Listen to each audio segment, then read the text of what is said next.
चलिए जी, तो आज हमारी ट्रेनिंग का डे 2 है और अभी जो हम लोग ट्रेनिंग ले रहे हैं वो ले रहे हैं हमारी डेली वेस्टेज रिपोर्ट की।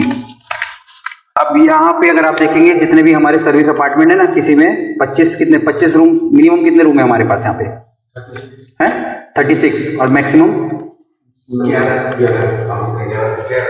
11 से 36 ना, ठीक है ना, 11 से 36 हमारे पास रूम है, मतलब अलग अलग प्रॉपर्टीज में। ठीक है, अब यहाँ पे हमारी क्या वेस्टेज भी हमारी होती होगी, ठीक है ना। वेस्टेजेस का मतलब है हमारी फूड की हमारी वेस्टेज, तो हमको उनको भी उस चीज़ को भी ट्रैक करना है। ट्रैक करने का मतलब उसको भी हमको लिख के रखना है, ठीक है। अभी जैसे यहाँ पे आप लोग अलग अलग मॉडल पे काम कर रहे हैं, कहीं पे आप एज अ पार्टनर काम कर रहे हैं, कहीं पे जो कंपनी के उस पे काम कर रहे हैं, ठीक है ना। तो ये जो हमारा फॉर्मेट है वो हमारी डेली वेस्टेज रिपोर्ट का है, जो कि मैं आप लोगों को देता हूँ, ठीक है। तो इसको भी फिर हम लोग गो थ्रू करेंगे और ये भी हम लोग कल हम आप लोगों को इसको मैं आपको भरना बताऊँगा, ठीक है ना। ठीक है, तो ये हमारा दूसरा फॉर्मेट हो गया, ठीक है। लिख देता हूँ यहाँ पे डेली वेस्टेज रिपोर्ट।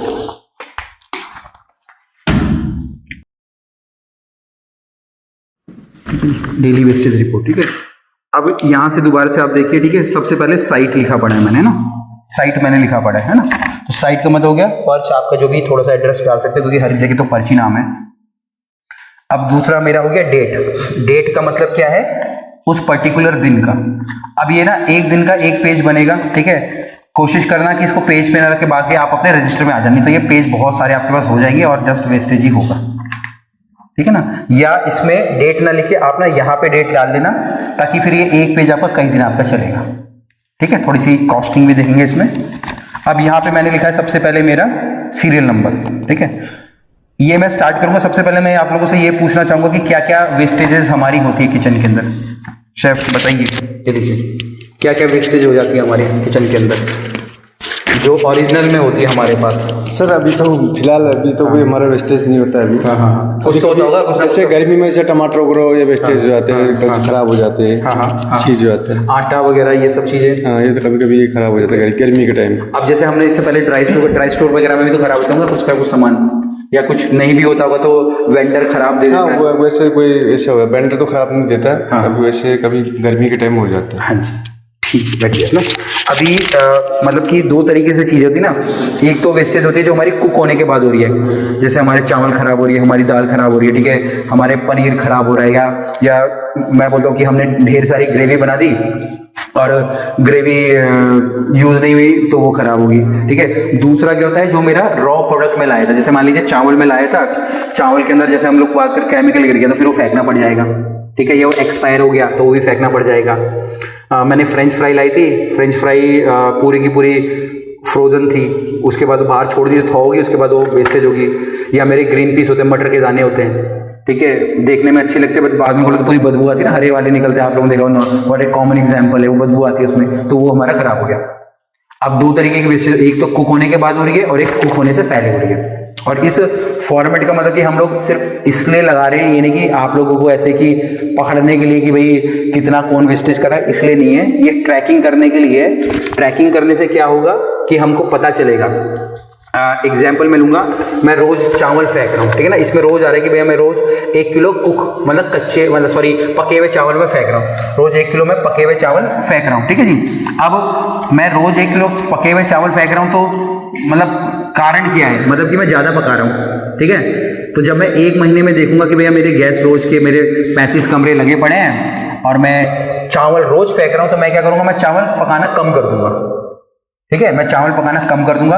या दूसरा सोल्यूशन क्या हो सकता है, मैं जो चावल है उनको सेफली रखने लग जाऊंगा अपने फ्रिज के अंदर। जैसे कल हम लोगों ने उसकी बात करी थी ना, आपकी जो डेंजर जोन वाली, ठीक है, अप्लाई द हीट चार्ट, जिसमें अगर मुझे खाने को सुरक्षित रखना है या तो मैं 60 से ऊपर लेके जाऊंगा या मैं 4 से नीचे रख दूंगा।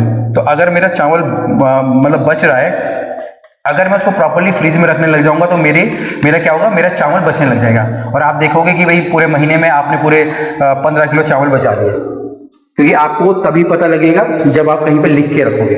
बिना लिखे हुए इस दुनिया में कुछ याद नहीं रहता है, ठीक है ना। तो वो तभी हमको पता चल पाएगा जब हम कहीं पे उसको ट्रैक कर लें, ठीक है जी। अब यहाँ पे मेरा सीरियल नंबर हो गया, सीरियल नंबर का नंबर मतलब हो गया 1 2 3 4 जो भी हो गया, ठीक है। इसके बाद है मेरे आइटम्स, क्या मैं फेंक रहा हूँ। आप हिंदी लिख लो, इंग्लिश लिख लो, कोई सी भी भाषा लिख लो, कोई प्रॉब्लम नहीं है, ठीक है ना। ऐसा कुछ नहीं कि इसमें वही लिखना है, ठीक है, जो भी आप लिख सकते हो। दूसरा यहाँ पे मेरी है क्वांटिटी। क्वांटिटी का मतलब क्या होता है, मेरी मात्रा, कितनी मात्रा में मैं फेंक रहा हूँ। अगर आप देखोगे यहाँ पे दो चीजें हैं, एक लिखा है पोर्शन, दूसरा लिखा है मेरा वेट। पोर्शन जब भी हम लोग कुछ कुक कर देते हैं ना, वो पोर्शन बन जाता है। आपने 1 किलो आटा गूंदा, तब तक वो आटा ही है। उसके बाद आपने उसकी 4 रोटी बना दी, तो एक पोर्शन में हो सकता है कि आप यहाँ पे 2 रोटी दे रहे हो, 4 रोटी दे रहे हो, ठीक है। आपने बोला मैं 2, तो अब अगर आप 4 रोटी फेंक रहे हो, मतलब आप 2 पोर्शन रोटियां फेंक रहे हो सकता है कि एक पोर्शन 20 रुपए के, तो आप 40 रुपए के फेंक रहे हो। बट वही आटा अगर वो आधा किलो अगर आपका आटा होता, तो मैं भी बोलता हूँ सिर्फ 20 रुपए का था, क्योंकि उसमें क्या हुआ, जब आपने आटा गूंदा, आपकी एक बंदा, इसकी मैन पावर भी लग गई, ठीक है, मैन पावर भी लगी, बिजली भी लगी, पानी भी लग गया, सब कुछ लग गया। जब सब कुछ लग गया, तो जो 4 रोटी बनी वो 40 रुपए की हुई, तो है ना, उससे पहले वो सिर्फ आटा था, है ना। तो यहाँ पे हमको ये लिखना है कि वो पोर्शन है या वेट है, ठीक है ना। तो अगर कच्चे चावल होंगे तो वो क्या लिखेंगे, हमारा वेट में आएगा कि भाई कच्चे चावल मेरे 1 किलो है। बट वहीं अगर वो पक गए तो फिर वो पोर्शन में आ जाएगा। ये आइडिया आपको, अगर मैं 1 किलो चावल कच्चे ले रहा हूँ, तो पकने के बाद वो कितने किलो हो जाएंगे। अभी कराइए वाला एग्जाम्पल, 1 किलो करके देखना, ठीक है। अगर आप उसको अच्छे से भिगाओगे तो डबल से भी ज़्यादा हो जाते हैं, डबल तो होंगे ही होंगे मिनिमम है, मे बी 200 ग्राम और बढ़ जाएंगे अगर अच्छे चावल होंगे, और जितना ज़्यादा भिगाओगे उतने ज़्यादा होते हैं। बट इतना भी नहीं भिगा देना कि चावल ही बिल्कुल एकदम मैश हो गए ना, ठीक है। तो डबल करीब हमारे चावल हो जाते हैं, ठीक है। तो ये दूसरा कॉलम हो गया। तीसरा लिखना है अनकुक्ड या कुक्ड, वो इसके लिए ही पता चलेगा कि भाई चावल कच्चे हैं, दाल कच्ची है, ठीक है। क्यों फेंक रहे थे, रीज़न पता चल जाएगा ना। कच्चे फेंक रहे तो क्यों फेंक रहे हैं, मे बी फॉर एग्जाम्पल चीनी है, चीनी में चींटी लग गई पूरी, तो आपने पूरी की पूरी चीनी फेंक दी, है ना। तो पता चलेगी चीनी आपने फेंक दी, तो चीनी फेंकने का रीज़न पता चलेगा कि भैया क्या है, कि यहाँ पे चींटियाँ लगी हैं। चींटी क्यों लगी, क्योंकि हमने डायरेक्ट जमीन पे रखा था, हम लोगों ने तो नीचे 6 इंच का गैप या जो पैलेट से वो नहीं रखा था, ठीक है, या हमने सामान को, चीनी को ढक के नहीं रखा था, इसलिए चींटी लग गई। तब वो पता चलेगा कि क्या कारण था। वैसे वो हमारे को कारण ही हम उसको मतलब हम पता नहीं लगा पाएंगे, ठीक है। उसके बाद उसकी अप्रॉक्स कॉस्ट होगी।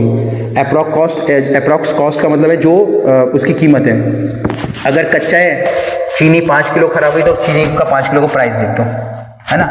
बट अगर वो कुक्ड है, कुक्ड वैसे बोलते हैं कि आपने चिकन फेंक दिया 2 किलो, तो फिर कुक्ड है, तो फिर आप उसका पोर्शन का हिसाब लगाना कि मैं मेरे इधर एक बटर चिकन 200 रुपये का आता है, 2 पोर्शन फेंक रहा हूँ, तो मैं 400 रुपये में यहाँ लिख दूंगा, है ना। रीजन और रिमार्क्स, क्या कारण था, आप वो लिखिएगा, ठीक है।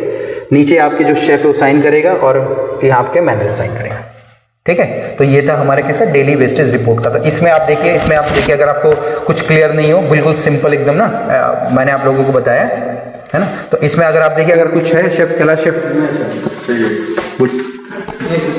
समझ ना, ठीक है। छोटे छोटे फॉर्मेट्स हैं, सिर्फ इसलिए कि लाइफ इजी हो जाए, और आपको कोई कुछ बोलने से पहले आप दिखा दो कि भाई ये मेरे पास एक कागज है, ठीक है, जिसको कि मैं फॉलो कर रहा हूँ, ठीक है सर। चलिए जी, धन्यवाद।